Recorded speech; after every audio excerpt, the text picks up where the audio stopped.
What's up guys, and welcome back to the channel. In today's video, we're going to take a look at this 2022 BMW 228i Gran Coupe. Huge shout out and thank you to Hendrick BMW of Northlake for providing this BMW for today's video. Check them out, I'll have them linked down below in the description. So let's get right into BMW's smallest sedan.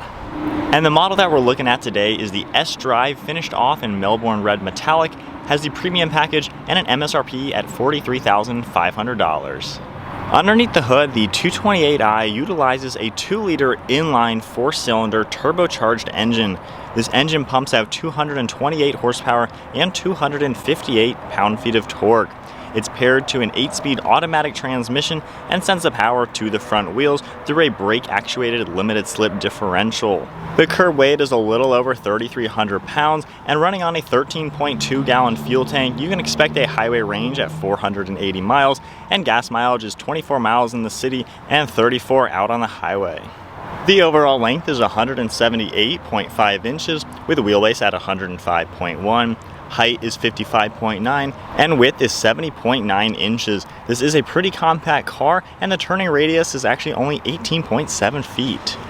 Taking a look at the styling now with the BMW 228i. This features a set of LED headlights that have LED daytime running lights. They have that classic BMW design to them and blacked out housings. Moving our way to the center, we have chrome trim around these front grills. They had that traditional kidney-shaped design with gloss black vertical slots in the center, and there are active shutters in back to increase aerodynamics when needed, as well as open up for better cooling. The BMW logo is right above that, and then you can see a safety sensor in the lower portion of the front bumper, along with 6 parking sensors. There's gloss black trim in the lower portion of the front bumper with nice pieces of mesh in it as well to allow more cooling to flow through it into the engine.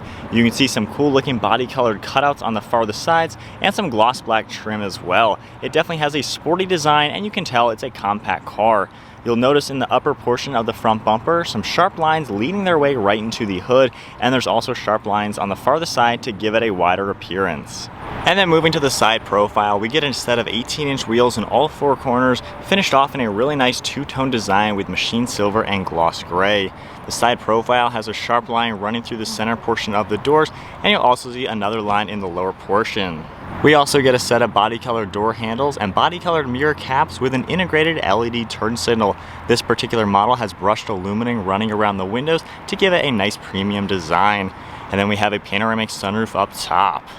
I really like the proportions of the 2 Series from BMW. It's a short, stubby car, which makes it look nice and fun. I like the sizing of it and the packaging. It has that sloping rear end to give it that Gran Coupe design, and I think the proportions really make this car look pretty nice. Moving to the rear end, you can see the LED taillights that even wrap around the rear bumper and go into the rear fender. I love how you see this gloss black trim piece connecting the two, just gives it a nice modern design. We get 228i as well as the BMW logo and your standard backup camera beneath that.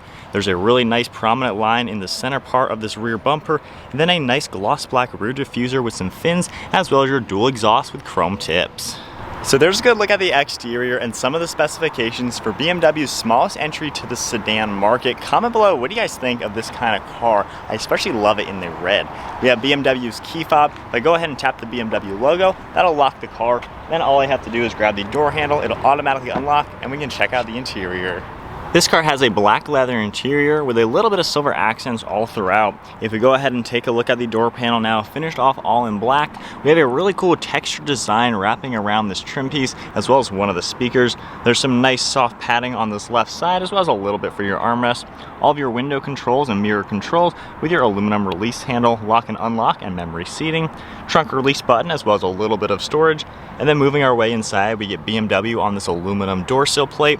We have all the power controls for the seats on this left side, and you can see the black smooth leather for the seating. You have black stitching as well, very simple design. You do have a manual control right here to extend this leg rest. You can see the bolsters, pretty large rear bolsters to give these a nice sporty design, and then simple design going all the way up to the headrest, and then spinning around to the steering wheel wrapped in black leather with some silver accents. And then now inside the 2 Series, keeping my foot on the brake, we can go ahead and fire it up. We had a full LCD digital display for these gauges. You can see your tachover on the right with your engine temperature, speedometer on the left with fuel level, and we even get the navigation system that will pop up right in the center. Looking at the steering wheel now, we have Bluetooth and audio controls over on the right, then all the cruise control over on the left. If we take a look at the turn signal stalk, if you tap the upper button where it says BC, you can control what you see in the center. You can see trip information as well as some torque and horsepower readouts. I have a G meter. You can see your audio system that will come up, what gear you're in, as well as the drive mode, and then some more vitals within the car. To the left side of the steering wheel now, we have all of your headlight controls, another air vent with that same textured trim, all black along the dashboard with a really cool design running through the center, and then more of that textured trim. Taking a look at the infotainment screen now, beautiful HD display. You can see your map right here that comes up full screen. Very simple to use. I like the pinch to zoom and everything. If I tap over here, you have more information. You can toggle between home and scroll through a few different items to see what's in the car. And then over on this left side, we have all of your shortcuts for your media. We can go back to home and go into your communication for all of your phone intervention. The navigation like we already saw. We have car right here with all the different settings. Going back home, we have apps, Android Auto, Apple CarPlay, and then you can just swipe that away and see everything else that you have. If we move down to the shifter now with my foot on the brake, unlocking it and pushing it all the way forward for reverse, you can see the standard backup camera that will come up as well as all the parking sensors over on the right side. So I really like how simple that is. If I toggle this, you can also just do camera only, parking sensors only, so I like the customization. And then back down below, just press the P button and we're back into park. You can also control this screen using the rotary dial down here. We have shortcuts all around it for your home icon. The rotary dial itself, you can twist left and right, you can bump it, and even write on it. So I like the user interface and how everything is so simple to use. You can easily control everything and then do all the shortcuts. So I definitely like that. Down below that, we have two of your air vents as well as an LCD screen right here for all of the climate. You can easily adjust your fan speed, dual zone climate control, as well as all the different zones. We have your heated seats icon as well as some of the defrost and then more controls. Tapping this icon right here comes up with all the intelligent safety. You can configure it and change how you would like the forward collision, steering intervention, and things like that to work. And then down below all of this, we have some radio controls down here. We have a little bit of storage space with a USB port as well as a 12 volt and then two cup holders. And then taking a look at the shifter area, we have a shortcut for traction control, parking sensors, the auto start stop feature, and then your different drive modes. We have a sport, comfort, and eco. So right now, if I go ahead and tap the eco mode, it comes up with a nice blue display for the gauge cluster, and it also comes up in the center screen for Eco Pro. So then if I go ahead and go into comfort mode, you can see how everything changes, and the tachometer even disappeared once we were in eco. We now have an MPG gauge as well as your battery. Then going into sport mode, it gets a little bit more sporty with all the red. So I like how BMW has a pretty fun way of changing all the different drive modes. We have an electronic park and brake, and then some more of this leather material with some stitching. Then opening this up, we have a nice little bit of storage space in here with the USB port.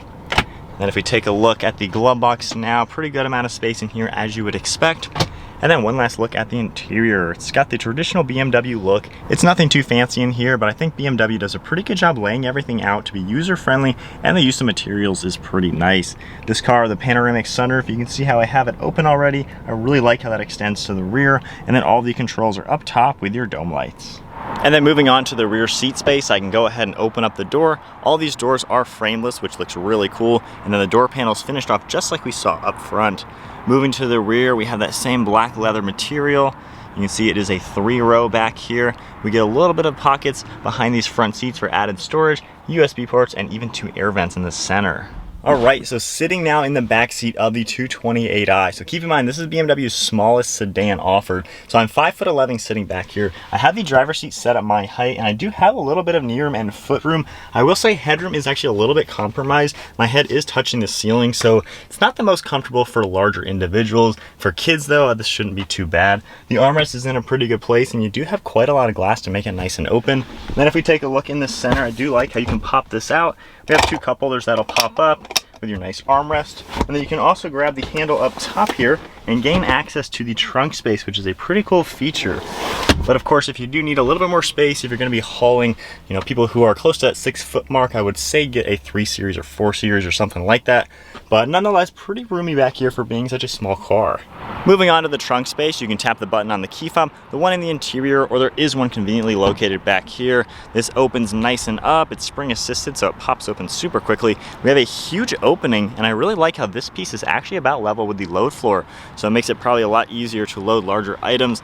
We have a really squared off area in here for larger items. Then manual handles we can pop to lower the rear seats. And then with the seats folded down, you can see just how much more storage space we have in the back of the 2 Series. And then you can even grab this cover up and we have a ton of hidden storage space, which is nice, especially for a compact car. BMW seems to do a good job maximizing space.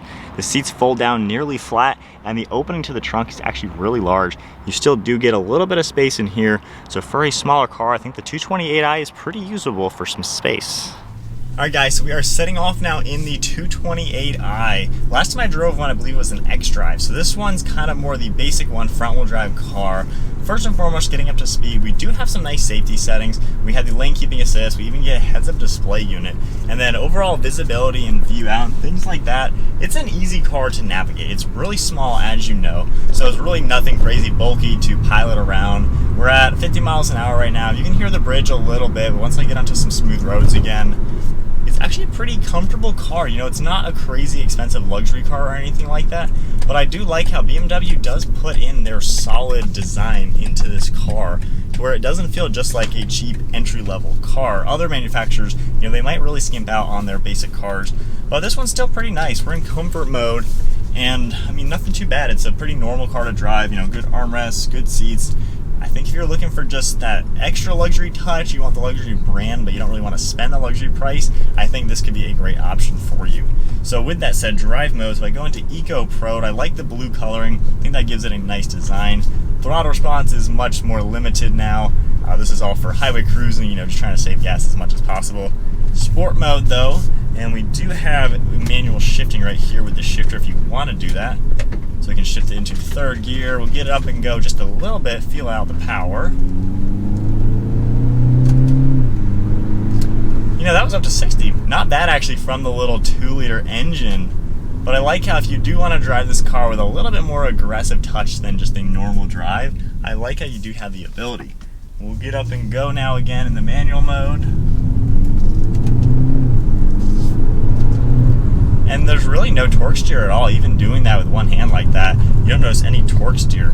So back into comfort mode automatic. The steering itself is pretty nice as well. There's really nothing crazy about the body roll or anything. It seems pretty composed. And then the interior, this is pretty much across the board in all the BMWs. So using the touchscreen is very simple to use. I like how you have the home button and all the other controls down here to use the rotary dial. If you don't want to take your hands and kind of reach for it, you can do it just kind of more casual. So overall driving it, you know, it's kind of just a normal car, nothing crazy fancy, but definitely nice and comfortable. Let's get out on a main road now and feel out what this car is like to drive from the POV perspective. So comfort mode, just getting up and going up to about 50 miles an hour. Nice and peppy little 2-liter engine, like I said. Good view around in the interior, pretty comfortable in here. And then a look at the visibility, like I had mentioned. I do love the fact that we get the panoramic roof. That is really cool to have, especially in an entry-level car. Then if I go ahead and put us into manual mode, sport mode, nice little car to cruise around in, and I think it's comfortable enough to be just a normal, nice little car to have. As far as any drawbacks go with the car, I think the rear seat space is definitely the biggest drawback. It's really not all too large back there. If you have plans to haul a lot of people or anything like that, this might not be the best choice. I would definitely opt for a 3 Series, which is much more on par with what you would expect, I'd say, from a normal sedan. But nonetheless, if you really just want a little BMW, this is a great way to go, and they do have more powerful options with bigger engines, you know, all-wheel drive options, things like that. So I like how BMW does have a pretty good array of cars, so really get what you want. But there is the 2022 BMW 228i, the littlest option from the brand. Nice little car to cruise around in. Actually, I forgot all about the seats. That is a nice, comfortable touch. Huge shout out and thank you once again to Hendrick BMW Northlake for providing this car for today's video. Check them out. I will have their website linked down below in the description. If you enjoyed today's video, give it a thumbs up, hit that subscribe button. Stay tuned for plenty more content to come, and I will see you all in the next video.